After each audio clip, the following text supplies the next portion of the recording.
for use of new and renewable energy. మన physics electric టాపిక్స్లో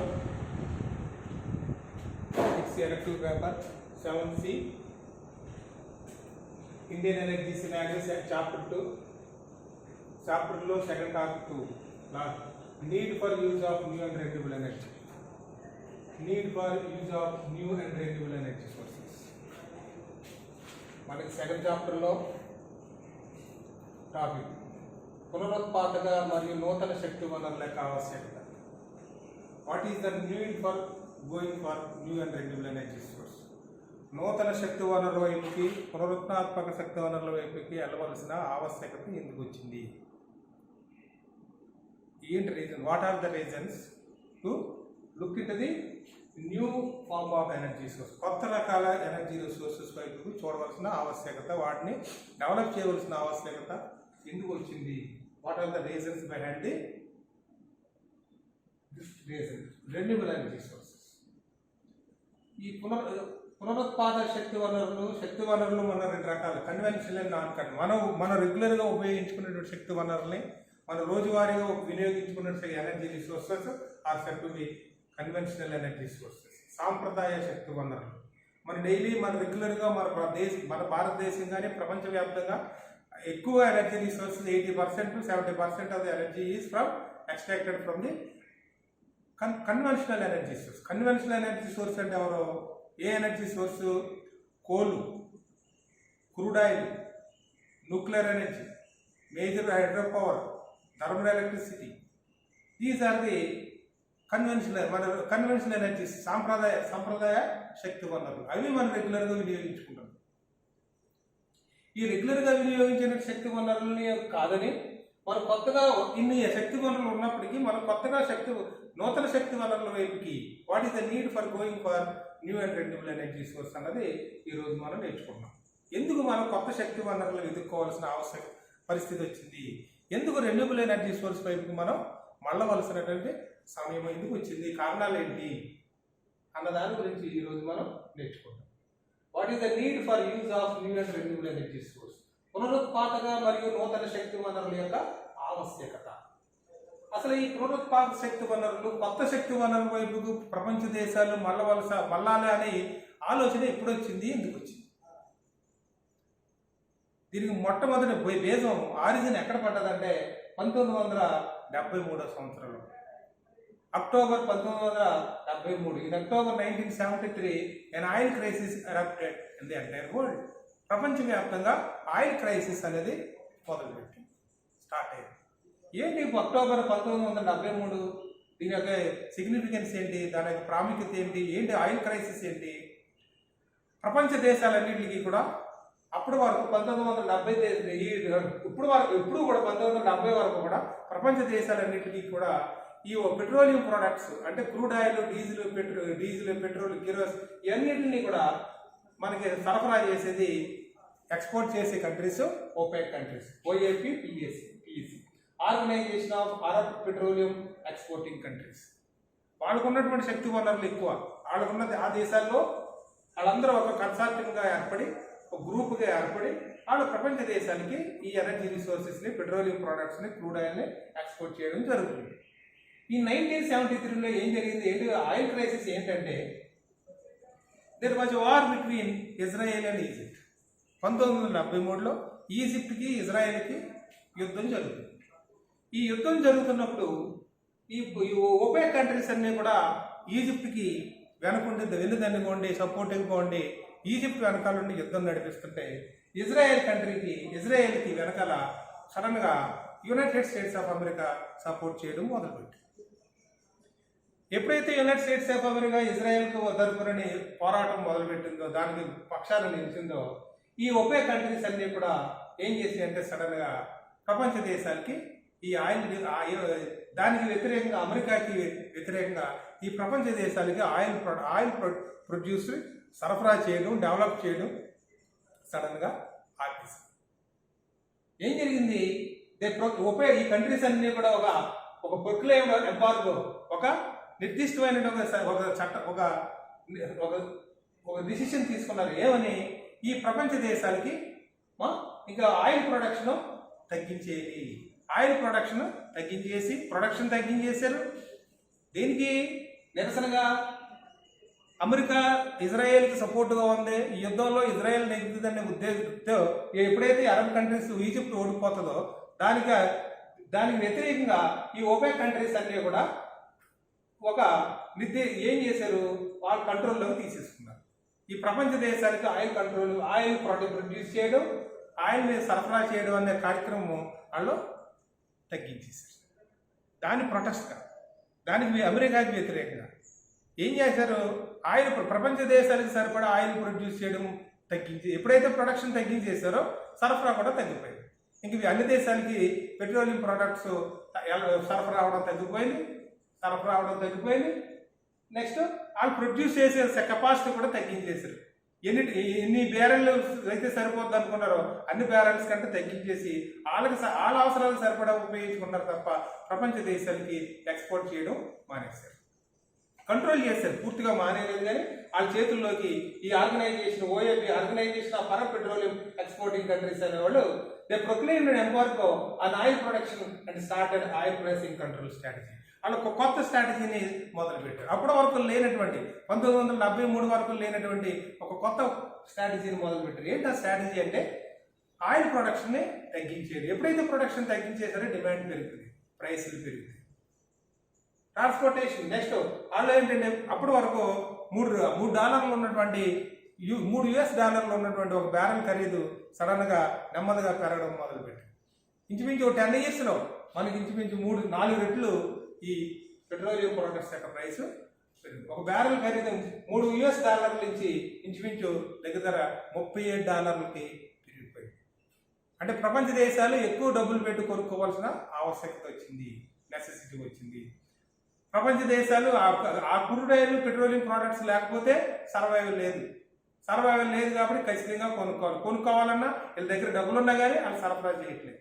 అది సరఫరా చేయట్లేదు.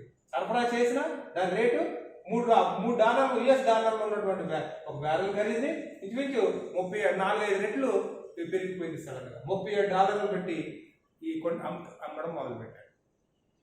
ఎప్పుడైతే ఈ పెట్రోలియం ప్రోడక్ట్స్ ఈ ఆయిల్ ప్రొడ్యూసింగ్ కంట్రీస్ పెంచడం వాళ్ళ కంట్రోల్లో తీసుకున్నారో ప్రపంచవ్యాప్తంగా ఎప్పుడైతే పెట్రోల్ క్రూడ్ ఆయిల్ రేట్లు పెరుగుతున్నాయో ఆటోమేటిక్గా ప్రపంచంలో అన్ని దేశాల్లో అన్ని వ్యవస్థల్లో కూడా అన్ని ఎనర్జీ రిసోర్సెస్ వాటి యొక్క ప్రైసెస్ ఆటోమేటిక్గా పెరిగిపోతా ఉంటాయి. ఇండస్ట్రియల్ సెక్టర్, అగ్రికల్చర్ సెక్టర్ మొత్తం అంతా కొలాప్స్ అయిపోతా ఉంటాయి. Oil prices step up by 4 times. This result spiralling prices rise. ఎప్పుడైతే కంట్రోల్లోకి ఇచ్చారో, రేట్లు పెంచేశారో, ప్రొడక్షన్ తగ్గించేశారో మొత్తం అన్ని కమర్షియల్ ఎనర్జీ రిసోర్సెస్ రేట్లు ప్రైసెస్ పెరిగిపోయింది. స్పైరలింగ్ అంటే చాలా ఎక్కువ రేట్లు పెరిగిపోయింది. అప్పటి వరకు తక్కువ రేటుకి దొరికే ప్రతిదీ కూడా 4-5 రెట్లు రేట్లు పెరిగిపోయింది. అంటే ప్రపంచవ్యాప్తంగా గ్లోబల్ ఇన్ఫ్లేషన్ అనేది ఏర్పడింది. గ్లోబల్ ఇన్ఫ్లేషన్ మొట్టమొదటి అంటే మొత్తం ప్రపంచంలో ఉన్నటువంటి ఆర్థిక వ్యవస్థ చిన్నాభిన్నమైంది. ఈ ఆయిల్ క్రైసిస్ 1973లో ప్రపంచంలో గ్లోబల్ ఇన్ఫ్లేషన్ రావడం వల్ల మొత్తం బ్రేక్ డౌన్ అయింది, సర్వనాశనం అయిపోయింది. మొత్తం అన్ని దేశాల యొక్క ఆర్థిక వ్యవస్థ మొత్తం బ్రేక్ డౌన్ అయిపోయింది. The world financial system break down, అస్తవ్యస్తం అయిపోయింది. World took this shock very serious. ఎప్పుడైతే ఈ ఓపెక్ కంట్రీస్ అన్ని ఇటువంటి రెగ్యులేషన్స్ మొదలుపెట్టారో ప్రపంచం అంతా కూడా షాక్ గురై దీన్ని చాలా అన్ని దేశాలు కూడా దాన్ని ఈ ఆయిల్ క్రైసిస్ని చాలా సీరియస్గా తీసుకున్నాయి. ఈ ఆయిల్ క్రైసిస్ని చాలా సీరియస్గా తీసుకుని మొట్టమొదటిసారిగా ప్రపంచ దేశాలు నూతన ఎనర్జీ రిసోర్సెస్ వైపుకి, కొత్త ఎనర్జీ రిసోర్స్ వైపుకి, రెన్యూబుల్ ఎనర్జీ రిసోర్స్ వైపుకి ఎనర్జీ ప్రొడక్షన్ చేయాలనేటువంటి మొట్టమొదటి థాట్ డెవలప్ చేయాలని, ఆల్టర్నేటివ్ ఎనర్జీ సోర్స్ వెళ్ళాలని మొట్టమొదటి థాట్ ఇక్కడే ఉద్భవించింది. ప్రపంచ దేశాలన్నింటికి, అమెరికా, రష్యా కాకుండా అన్ని దేశాలు కూడా ఎప్పటికైనటువంటి మనం సొంతంగా మన ఓన్ రిసోర్సెస్ని, మన ఓన్ రెన్యూబుల్ ఎనర్జీ రిసోర్స్ని కొత్త ఈ ఓపెక్ కంట్రీస్ మీద ఆధారపడకుండా, ఈ పెట్రోలియం ప్రోడక్ట్స్ మీద ఆధారపడకుండా, ఈ కన్వెన్షనల్ ఎనర్జీ సోర్స్ మీద ఆధారపడకుండా మన కాళ్ళ మీద మనం నిలబడాలి, స్వయం సమృద్ధి మనం చెందాలని ప్రతి దేశం కూడా ఒక నిర్దేశించుకుని కొత్త ఎనర్జీ రిసోర్స్ వైపుకి, రెన్యూబుల్ ఎనర్జీ రిసోర్స్ వైపుకి ఆలోచించడం మొదలుపెట్టారు. Due to the oil crisis in 1973. అప్పటి వరకు రెన్యూబుల్ ఎనర్జీ సోర్స్ లేవా, ఉన్నాయి, కానీ దాన్ని ఎప్పుడు పెద్ద సీరియస్గా తీసుకోవాలి. ఏదో ఆ విండ్ ఎనర్జీ ఉంది, సోలార్ ఎనర్జీ ఉన్నాయి, అన్ని వాషన్ ఎనర్జీ ఉన్నాయి, కానీ దాన్ని మనకి సీరియస్గా ఏం తీసుకోలేదు. డెవలప్ చేయడం తక్కువగా దాని మీద కాన్సన్ట్రేట్ చేశారు. ఎప్పుడైతే ఈ క్రైసిస్ ఉద్భవించిందో ఈ క్రైసిస్ నుంచి సీరియస్గా తీసుకుని ఈ క్రైసిస్ని ప్రతి కంట్రీ కూడా కొత్త ఎనర్జీ రీసోర్స్ వైపుకి, నాన్ రెన్యూబుల్ ఎనర్జీ రీసోర్స్ వైపుకి వెళ్ళవలసిన ఆవశ్యకత ఉందని మొట్టమొదటిసారిగా గ్రహించే మొత్తం ప్రపంచ దేశాలు. World took the shock very seriously and for the first time a need for developing alternate sources was felt. అప్పుడు గుర్తించారు ప్రపంచ దేశాలు, ఇప్పుడు గుర్తించుకున్నాయి.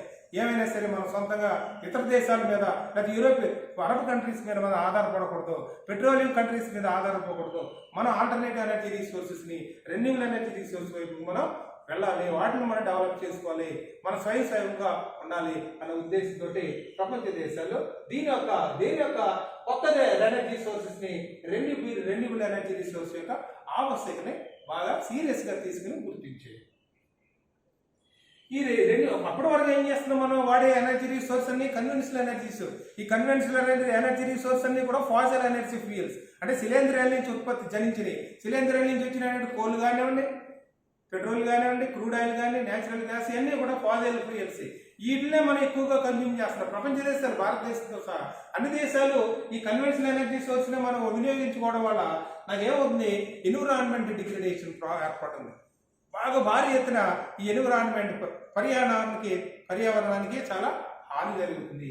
కాబట్టి ఈ పర్యావరణ హానిని మనం తగ్గించుకోవాలన్నా సరే కొత్త ఎనర్జీ రిసోర్స్ వైపు ఈ పర్యావరణ హానిని మనం తగ్గించుకోవాలంటే మనం ఏం చేయాలి, మనం రెగ్యులర్గా వాడుతున్నటువంటి కన్వెన్షనల్ ఎనర్జీ రిసోర్స్ని, అంటే ఈ ఫాసిల్ ఫ్యూయల్స్ వాడకాన్ని, కన్జంప్షన్ని మనం గ్రాడ్యువల్గా తగ్గించుకుని మనం కొత్త ఎనర్జీ రిసోర్సెస్ని, అంటే రెన్యూబుల్ ఎనర్జీ సోర్స్ యొక్క వాడకాన్ని, ప్రొడక్షన్ మనం గ్రాడ్యువల్గా పెంచుకున్నట్లయితే ఈ కన్వెన్షనల్ ఎనర్జీ సోర్సెస్, ఈ క్రూడ్ ఆయిల్, డీజిల్, కోల్, వీటి యొక్క వినియోగాన్ని తగ్గించుకుని ఈ రెన్యూబుల్ ఎనర్జీ సోర్స్ వినియోగాన్ని, ప్రొడక్షన్ మనం పెంచుకుంటే ఎన్విరాన్మెంట్ ప్రాబ్లమ్స్ కూడా గ్రాడ్యువల్గా తగ్గుతాయి. The concern for environment due to ever increasing is for fossil fuels. Fossil fuels యొక్క వాడకం వల్ల, వినియోగం వల్ల మనకి ఎన్విరాన్మెంట్ ప్రాబ్లమ్స్ వస్తున్నాయి. దాన్ని తగ్గించుకోవాలంటే there is a need for new and new. కాబట్టి ఎన్విరాన్మెంట్ మనం రక్షించుకోవాలంటే, మన పరివారాన్ని మనం రక్షించుకోవాలంటే మనం నూతన ఎనర్జీ వైపు, పునరుత్పాదక ఎనర్జీ శక్తుల వైపు మనం మళ్ళవలసినటువంటి ఆవశ్యకత ఏర్పడింది. Rapid depletion of fossil fuels lead to the development of new and renewable energy. ఇప్పుడు మనం వాడుతున్నటువంటి కన్వెన్షనల్ ఎనర్జీ రిసోర్స్ అన్నీ కూడా ఫాసిల్ ఫ్యూయల్స్ అని చెప్పాను. కోల్ కానీ, పెట్రోల్ కానీ, డీజిల్ కానీ, న్యాచురల్ గ్యాస్ కానీ, మన న్యూక్లియర్ ఎనర్జీ, ఇవన్నీ కూడా ఫాసిల్ ఫ్యూయల్స్. న్యూక్లియర్ కాదు, అన్నీ కూడా ఫాసిల్ ఫ్యూయల్స్. ఈ fossil fuels conventional energy source వాడి కన్జ్యూమ్ చేసి కొద్ది అవి డిప్లీట్ అయిపోయి తరిగిపోతూ ఉంటాయి.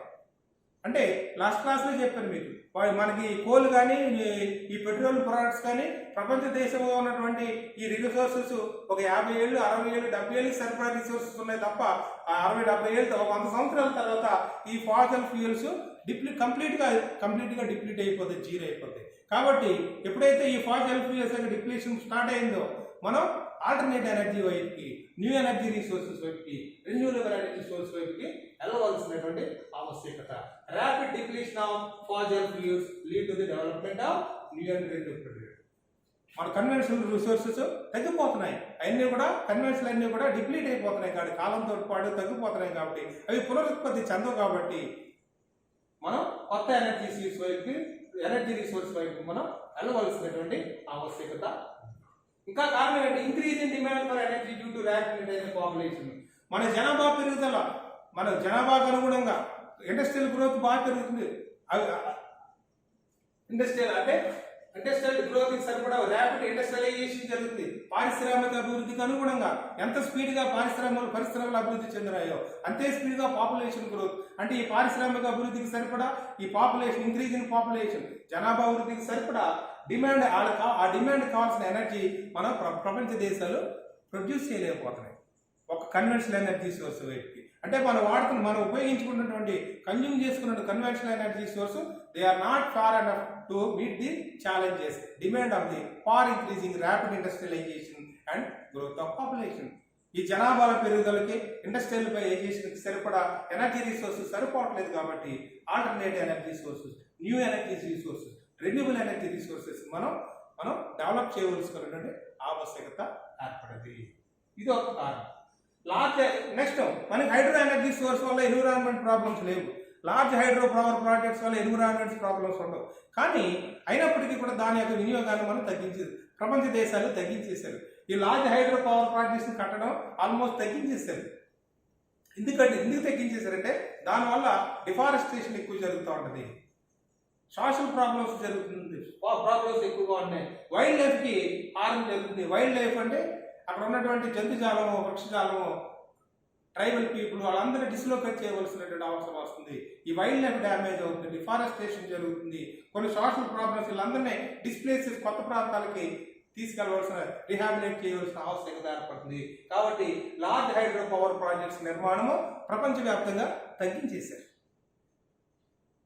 అంటే దానివల్ల ఎన్విరాన్మెంట్ ప్రాబ్లమ్స్ లేకపోయినా వైల్డ్ లైఫ్ ప్రాబ్లమ్స్ ఉన్నాయి, డిఫారెస్టేషన్ ఉంది, సోషల్ ప్రాబ్లమ్స్ ఉన్నాయి. కాబట్టి ఈ లార్జ్ స్కేల్ హైడ్రో పవర్స్ కూడా తగ్గించేశారు. కాబట్టి మనం కొత్త దీనికి సబ్స్టిట్యూట్గా దానికి అనుగుణంగా మనం కొత్త ఎనర్జీ సోర్స్ వైపుకి, పునరుత్పాదక శక్తి వనరుల వైపుకి మనం వెళ్ళవలసినటువంటి ఆవశ్యకత ఏర్పడింది. ఈ కారణాల వల్ల మనం కొత్త ఎనర్జీ రిసోర్సెస్ వైపుకి, రెన్యూబుల్ ఎనర్జీ సోర్స్ వైపుకి వెళ్ళాలి. దేనికి మనం ఈ కన్వెన్షనల్ ఎనర్జీ రిసోర్సెస్ నుంచి వచ్చినటువంటి కన్వెన్షనల్ ఎనర్జీ రిసోర్స్ ని యొక్క వాడకాన్ని మనం వాటి మీద డిపెండెన్సీ తగ్గించుకోవడం. ఈ కన్వెన్షనల్ ఎనర్జీ మీద కంప్లీట్గా 100% వాటి మీద ఆధారపడకుండా వాటి మీద తక్కువగా ఆధారపడి మనం కొత్త ఎనర్జీ రిసోర్సెస్ని, న్యూ ఎనర్జీ రిసోర్స్ వైపుకి Manali. Due to these reasons, we need to explore, develop new and renewable energy source to reduce too much dependence on conventional energy. అంటే మనం వాడుతున్నటువంటి సాంప్రదాయ శక్తి వనరుల మీద పూర్తిగా ఆధారపడిపోకుండా, 100% దాని మీద ఆధారపడకుండా మనం కొత్త ఎనర్జీ రిసోర్సెస్ని, పునరుత్పాదక శక్తి వనరుల్ని, రెన్యూబుల్ ఎనర్జీ సోర్స్ని, న్యూ ఎనర్జీ రిసోర్స్ వైపుకి మనం ఆల్టర్నేట్ ఎనర్జీ రిసోర్స్ వైపుకి వెళ్ళాలి. అంటే కన్వెన్షనల్ ఎనర్జీ మీద మనం పూర్తిగా ఆధారపడడం తగ్గించేయడం మనం స్టార్ట్ చేయాలి. వీటి మీద ఆధారపడాలి. వేటి మీద? న్యూ అండ్ రెన్యూబుల్ ఎనర్జీ, ఈ పునరుత్పాదక మరియు నూతన శక్తి వనరుల మీద ఆధారపడాలి. ఈ ఎంతటిని ప్రపంచ దేశాలన్నీ గుర్తించి ప్రత్యేకంగా మన భారతదేశం realizing importance of renewable energy అని పునరుత్పాదక శక్తి వనరుల యొక్క ఆవశ్యకతను గుర్తించి భారతదేశము ఒక ఆర్గనైజేషన్, ఒక ఏజెన్సీని ఎస్టాబ్లిష్ చేసింది. IRADA, Indian renewable energy development agency limited. వీటి యొక్క ఆవశ్యకత, దేని యొక్క ఆవశ్యకతని? కొత్త ఎనర్జీ రిసోర్సెస్, నూతన శక్తి వనరుల ఆవశ్యకతని, పునరుత్పాదక శక్తి వనరుల ఆవశ్యకతను గుర్తించి భారతదేశం ఏం చేసింది? ఒక ఆర్గనైజేషన్, ఒక ఏజెన్సీని, IRADA organization, Indian renewable energy development agency అంటే దేని కింద పనిచేస్తుంది అంటే ministry of non conventional energy resource. ఒక నాన్ కన్వెన్షనల్ ఎనర్జీ రిసోర్సెస్ అనేటువంటి ఒక మంత్రిత్వ శాఖ కింద పనిచేసే ఒక ఆర్గనైజేషన్ ని స్థాపించింది. ఈ ఆర్గనైజేషన్ పని ఏంటి? It is to develop and it is to extend financial assistance and to promote. ఎవరిని ప్రమోట్ చేయాలి?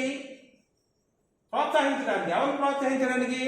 రెన్యూబుల్ ఎనర్జీ సోర్స్ ని, న్యూ ఎనర్జీ సోర్స్ ని ప్రోత్సహించడానికి, న్యూ ఎనర్జీ రిసోర్సెస్ ని అభివృద్ధి చెందడానికి, రెన్యూబుల్ ఎనర్జీ సోర్స్ ని ప్రోత్సహించడానికి, రెన్యూబుల్ ఎనర్జీ సోర్స్ ని అభివృద్ధి చేయడానికి, కావాల్సినటువంటి ఫైనాన్షియల్ అసిస్టెన్స్ కూడా సరఫరా చేయడానికి ఈ ఆర్గనైజేషన్ ప్రధాన ముఖ్య ఉద్దేశం. దీని ముఖ్య ఉద్దేశం ఏంటంటే కొత్త ఎనర్జీ రిసోర్సుల్ని, రెన్యూబుల్ ఎనర్జీ రిసోర్స్ని ప్రమోట్ చేయడానికి, అభివృద్ధి చేయడానికి, డెవలప్ చేయడానికి, వాటికి కావాల్సినటువంటి ఆర్థిక సహకారాన్ని అందించడానికి ఈ ఆర్గనైజేషన్ పుట్టింది. కాబట్టి భారతదేశం మొట్టమొదటిసారిగా భారతదేశంలో ప్రత్యేకత ఏంటంటే ప్రపంచ దేశాల్లో ఏ దేశంలో కూడా ఈ రెన్యూబుల్ ఎనర్జీకి సరిపడా లేదా కొత్త రెన్యూబుల్ ఎనర్జీకి సరిపడకి ఒక మంత్రిత్వ శాఖ లేదండి. India is the only country, India is the first country to set up A full-fledged ministry for the new and renewable energy. నూతన మరియు పునరుత్పాదక శక్తి వనరుల యొక్క డెవలప్మెంట్కి, అభివృద్ధి కోసమని, వాటిని ప్రమోట్ చేయడం కోసమని, వాటికి ఫైనాన్షియల్ అసిస్టెన్స్ చేయడం కోసమని భారతదేశం ప్రత్యేకంగా ఒక మంత్రిత్వ శాఖనే ఏర్పాటు చేయడం అన్నది మనకి చాలా సంతోషకరం. ఈ కారణాలుగా ఈ రీజన్స్ గురించి వలన మనం ఈ new and renewable energy source అంటే కొత్త లేకపోతే నూతనమైనటువంటి శక్తి వనరులు లేదా రెన్యూబుల్ ఎనర్జీ పునరుత్పాదక శక్తి వనరుల వైపు ఎందుకు వెళ్ళాలి మనం? ఇది ఎక్కడ స్టార్ట్ అయింది? ఎక్కడ అసలు ప్రాబ్లం ఎక్కడ స్టార్ట్ అయింది? ఎక్కడి నుంచి మనం ఎక్కడికి వచ్చాం? ఈరోజు అంటే మనం కన్వెన్షనల్ ఎనర్జీ సోర్స్ నుంచి కన్వెన్షనల్ ఎనర్జీలోంచి మనం నాన్ కన్వెన్షనల్ అంటే renewable energy new energy source వైపుకి మనం దాని మీద డిపెండ్స్ తగ్గించుకోవాలి. దీని మీద ఆధారపడడం మనం తగ్గించుకోవాలి. దానికి అనుగుణంగా మన దేశమే కాదు ప్రపంచ దేశాలన్నీ కూడా వారి ప్లాన్లన్నీ వేసుకుని ఈ కన్వెన్షనల్ ఎనర్జీ సోర్స్ని తగ్గించుకోవడం వాడకం రెన్యూబుల్ ఎనర్జీ సోర్స్ యొక్క వాడాలని పెంచడానికి ప్రయత్నం చేస్తాం. Thank you.